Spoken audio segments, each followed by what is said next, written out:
તારીખ 6/8/2026 કંકોડા શરૂઆત, શુભ શરૂઆત, પહેલું મુહૂર્ત। આ સાલ કંકોડા લેટ આવ્યા હતા, હવે વાડી તૈયાર થઈ ગઈ છે। આજ પહેલો વારો વેણાય છે।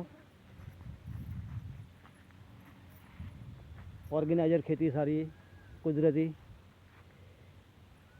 12 મહિનામાં એક જ મહિનો એવો આવે કે ખાવા મળે।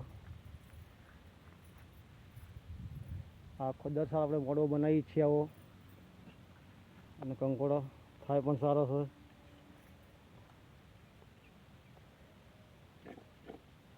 સરસ મજાના કંકોડો એવા આવે છે। અને આ વખતે તો નવી આવી આ ચોળી પણ વાવી છે, ચોળી ચડાવવાની છે મંડપ ઉપર।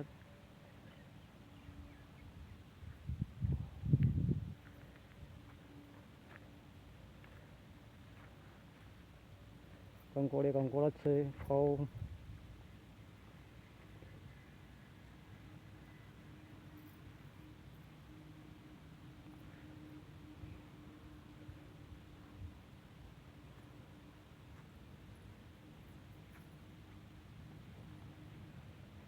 પેલા હમા કરવાના છે।